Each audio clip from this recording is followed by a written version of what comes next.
तालिब इल्म रहनुमा के कत्ल के बाद बांग्लादेश और भारत में कशीदगी अरूज पर है। भारत की जानिब से बांग्लादेश को मजीद तालिब इल्म रहनुमाओं के कत्ल की धमकियां दी जा रही हैं, जबकि बांग्लादेश में एहतजाज भी शिद्दत इख्तियार कर चुका है। आमिर रजा मेरे साथ मौजूद है, उनसे बात करते हैं। आमिर भाई, भारत की बांग्लादेश में दरअंदाजी, पहले एक तालिब इल्म रहनुमा को कत्ल किया गया, अब मजीद धमकियाँ दी जा रही हैं, बांग्लादेश में एहतजाज अरूज पर है। क्या होने जा रहा है, क्या हो रहा है आगे? देखिए, पहली बात तो यह है कि मैं बता दूं कि जिसको आप कह रहे हैं तालिब इल्म रहनुमा उस्मान हादी का नाम ले रहे हैं, उस्मान हादी को कत्ल किया गया और उनके जो कातिल हैं उनको उनके लिए पहले से साथ तमाम निज़ाम मौजूद था, जिनको भारत की सरहद पार करा दी गई, फरार हो गए। और उसके बाद मुतालबा उभर के सामने आया कि ये कातिल जो हैं हवाले किए जाए बांग्लादेश के, और इसके साथ हसीना वाजिद भी, क्योंकि ये हसीना वाजिद प्रो पार्टी थी जिन्होंने ये सारा किया, और बल्कि उनका अहदेदार भी था जिसने ये कत्ल किया था, फैसल नाम है उसका। और उसको जो सहूलतकार हैं वो तो पकड़े गए हैं दोनों, जिन्होंने उसको बॉर्डर पार कराया था, और भारत से ये मुतालबा चला आ रहा था। इन मुतालबात में, इन मुजाहरों में एक नई शख्सियत उभर कर सामने आई।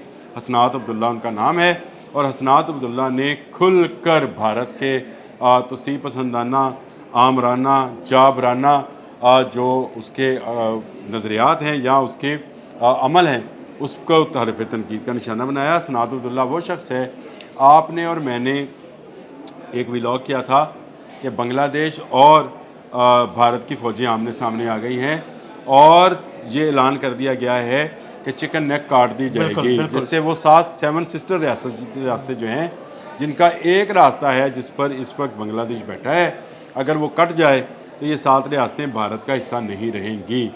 इस चिकन नेक को, यानी गर्दन से पकड़ लिया इस मुर्गी को, जो फसाद फैला रही है, जो हर जगह कुकरू को कर रही है और लोगों का अमन जो है, सुकून है, बर्बाद कर रही है, उसकी गर्दन जो है इस वक्त बांग्लादेश के हाथ में है।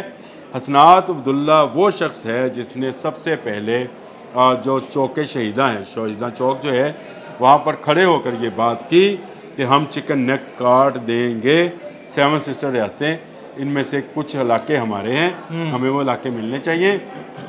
ये वो चीज़ है जिसको भारतीय इंटेलिजेंस एजेंसी जो है वो शायद वो कर नहीं रही थी, वो इस बात की तवक्को नहीं कर रही थी कि वो बात जो उस्मान हादी अपनी मीटिंग्स में किया करता था, वो इस तरह से बरसरे आम जलसे में कर दी जाएगी, क्योंकि वो ये समझते थे कि बांग्लादेश के पास इतनी कुव्वत नहीं है कि वो इस तरह का काम कर सके। अब हुआ ये है कि जितने टीवी प्रोग्राम्स उस्मान हादी के बाद भारत में हुए, उसमें कोई रिटायर्ड मेजर बैठा, कोई रिटायर्ड कर्नल बैठा, उनके ज़रिए ये पैगाम दिया गया कि चिकन नेक काटने की बात करने वाले को काट दिया जाएगा। ये के लफ्ज़ जो हैं वो आपको बताते हैं कि आप किसके मुतल्लिक बात कर रहे हैं। तो हसनात अब्दुल्ला को फौरी तौर पर बांग्लादेश गवर्नमेंट ने भरपूर सिक्योरिटी फराहम कर दी है, और इसके साथ साथ बांग्लादेश जो है वो अपनी तैयारियों में जुट गया है। यानी उसको पता है कि आज हो, कल हो, एक हफ़्ता, 2 हफ्ता, 2 माह बाद भारत और बांग्लादेश की फ़ौजें आमने सामने आना है। इसीलिए भारत की फ़ौजों को मद्देनज़र रखते हुए, उसकी क़ुव्वत को मद्देनज़र रखते हुए, बांग्लादेश इस वक्त चीन और पाकिस्तान और अपने दोस्त ममालिक की तरफ जो है मज़ीद उसको दोस्ती का हाथ बढ़ा रहा है और गहरा कर रहा है, और दिफाई जो है मुआहदात कर रहा है। चीन के साथ जो JC का मुआहदा है वो तकरीबन तकमील के मराहल में है, बल्कि JC के लिए वहाँ पे एयर बेस तैयार भी कर ली गई है, हैंगर्स भी तैयार हो गए हैं, एक कंट्रोल सेंटर भी बन गया है उस एयर बेस पर, जो कि चिकन नेक के ऊपर मौजूद है। इसके साथ साथ एक ख़बर हमने डिस्कस की थी कि वहाँ के बंगाली अखबार और TV मीडिया के अंदर JF-17 थंडर ब्लॉक 3, अच्छा, ये दोनों का कम्बिनेशन ऐसा है कि इन्होंने, क्योंकि भारतीय हवाई जहाज़ों को गिराया है, मारा है, S-400 को मारा और गिराया है, तो इससे ये अंदाज़ा लगाया जा रहा है कि ये कम्बिनेशन इतना मौसर है, इतना अहम है, बहुत इसको लीथल कम्बिनेशन लफ्ज़ आपने सीखी इस्तेमाल किया, कि बांग्लादेश जो है वो भारत की एयरफोर्स के मुकाबले में आ जाएगा सिर्फ इन 2 जहाज़ों के ऊपर। तो ये सिस्टम जो है, फिर ऐसे रडार जो हैं वो नस्ब किए जा रहे हैं चिकन नेक के ऊपर बांग्लादेश की तरफ। चाइना कर रहा है, इसका कंट्रोल टावर भी बन रहा है, जो सैटेलाइट ऑपरेटेड जो डाटा है उसको ट्रांसफ़र करने में मदद देगा। ये बड़ा अहम चीज़ है।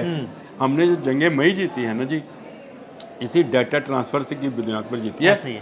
हमें उनके जहाज़ों के उड़ने से पहले पता था कि कहाँ से उड़ने जा रहे हैं, उनके जहाज़ों के रफ्तार, हाइट, उनकी उनकी डायरेक्शन सैटेलाइट बता रही थी कि कौन कहाँ पर आकर ठहरेगा। उनके बहुत सारी चीज़ें जो थी हमने उससे पहले ही उनकी वॉइस इंटरसेप्टिंग जो थी, उनका आपस में जो रब्ता जी था बिल्कुल। उसको भी हमने कैच कर लिया था। तो यही सिस्टम जो है बेन वैसा ही बांग्लादेश में इन्वॉल्व होने जा रहा है। तो इसका मतलब ये है कि भारत जो है वो अब 2 नहीं 3 तरफों से घेरा जाएगा। बांग्लादेश जो है ये बात ठीक कहता है। जब हिंदुस्तान और पाकिस्तान बना, जिस तरह से पाकिस्तान के कुछ इलाके जो हैं वो जानबूझकर अंग्रेज़ ने, जैसे कश्मीर है, हाँ जी। आज पठानकोट है, वो भारत को दे दिए, जिससे कश्मीर जाने का रास्ता जो है वो बंद हो गया और आज तक वहाँ से उस ज़ख्म से जो हमें लगाया गया था खून रिस रहा है। इसी तरह बांग्लादेश के साथ भी किया गया, वो भी इस वक्त हाँ पाकिस्तान जी, ही उनके था, भी कुछ इलाके जो है ना वो उसके भी भारत में कुछ शामिल कर दिए इलाके गए। जो हैं वो भारत में शामिल किए गए। और ये 17 किलोमीटर वाला चिकन नेक जो है उसका भी कुछ हिस्सा जो है भारत के कब्जे में, जहाँ से सेवन सिस्टर्स का रास्ता लेते हैं। ये कट जाएगा तो सेवन सिस्टर्स गई, समझिए, कुछ चीन को मिलेंगी, कुछ बांग्लादेश को मिलेंगे। ये इंडियंस को पता है। अब ये मुतालबा ज़ोर पकड़ने लगा है। देखें कहाँ कहाँ दहशत गर्दी नहीं करता है भारत। अगर कनाडा की बात करें तो आपको हरभजीत सिंह नज्जर का जो वाक़या है उसमें वाजिया कली खिलती है कि रॉ जो है, रॉ ऑपरेटिव एजेंट्स ने उसको कत्ल किया क्योंकि वो खालिस्तान का नाम ले रहा था। इसी तरह से उस्मान खादी वाला जो मामला है उसमें भी खुलकर सामने आ गया भारत की तरफ से दहशतगर्दी हुई और उस्मान हादी जो है उसको शहीद कर दिया गया। अब हसनात अब्दुल्ला को धमकियाँ लगाई जा रही हैं।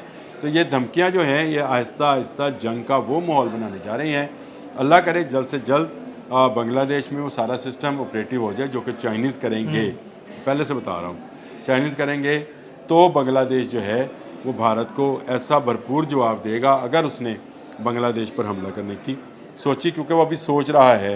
ये तमाम इल्ज़ाम आप याद रखिएगा, पूरी वर्ल्ड वार 2 जो है एक पोलैंड के शहज़ादे के कत्ल के ऊपर और एक शहज़ादी के अगवा के ऊपर होती थी। इस वक्त भी वही सूरत हाल है। बांग्लादेश की दुश्मन, मुसलमानों की दुश्मन हसीना वाजद उनके पास है और वहाँ से दहशतगर्द जो हैं भारत से बांग्लादेश आ रहे हैं और बांग्लादेश भाग रहे हैं और वहाँ पर ट्रेनिंग ले रहे हैं। ये तमाम चीज़ें बांग्लादेश के लिए जो हैं वो उनकी समझ में हैं। जो उनके इस वक्त के एडमिनिस्ट्रेटर हैं पूरी गवर्नमेंट के, मोहम्मद यूनस, वो इस पर पूरी तवज्जो दे रहे हैं और मेरा ख्याल है बंगाली आर्मी जो है वो बिल्कुल सही कदम उठा रही है। उनके आर्मी चीफ ने यहाँ पर भी दौरा किया था और हमारे फ़ज़ाई जो सरबराह हैं ज़हीर अहमद बाबर, उनसे भी मुलाकात की थी और फिर वो चाइना के साथ भी अपने बता रहे हैं। मैंने और ख़बरें ये भी हैं कि वो एक और जहाज़ जो कि टाइकोन शायद नाम है उसका या टाइफोन नाम है, इस तरह का यूरोपियन एक जहाज़ है, और उसकी ख़रीदारी की बातें भी वहाँ पर चल रही हैं। लेकिन सबसे पहले उनका ख्याल ये है कि चीन और पाकिस्तान, क्योंकि ये फातह हिंदुस्तान है, बिल्कुल तो ऐसे इन ममालिक के साथ जो है अपने दिफाई तल्लुकात को बढ़ाया जाए। देखें, मशरक़ी पाकिस्तान हमारे जिस्म का हिस्सा था, हमारे जिस्म का हिस्सा है।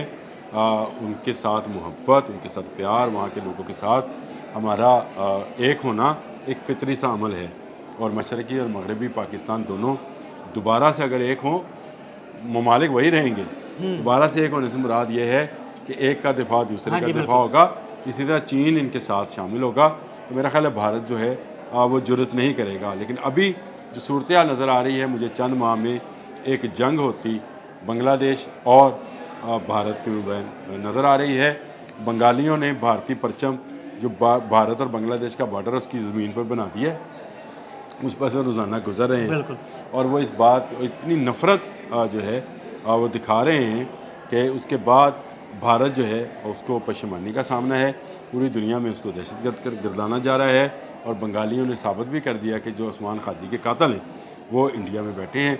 हसीना वाजद जो बंगालियों की कातिल है वो भी इंडिया में बैठी है। तो इसका मतलब यह है कि इंडिया सपोर्टेड दहशतगर्दी जो है जहाँ पाकिस्तान में होती रही है, कनाडा में हुई है, अमेरिका में हुई है, जर्मनी में हुई है, चाइना में हुई है, बहुत सारे दुनिया के ममालिक में, ताजिकिस्तान में हुई है, वैसे ही दहशतगर्दी जो है इंडियन सपोर्टेड यानी रा सपोर्टेड जो है वो ढाका या बांग्लादेश में भी हो रही है। तो इसमें मुझे एक नई जंग होती नज़र आ रही है। बिल्कुल, बहुत शुक्रिया आमिर रज़ा जी। बिल्कुल, आमिर रज़ा ने भारत और बांग्लादेश के जो मौजूदा ताल्लुकात हैं और जो मौजूदा सूरत हाल है उसके बारे में बड़ी तफ़सील के साथ आपको बताया और ये भी बताया कि मुस्तक़बिल में उन्हें एक जंग होती हुई नज़र आ रही है। अदील अहमद और आमिर रज़ा को इजाज़त दीजिएगा। अल्लाह हाफ़िज़।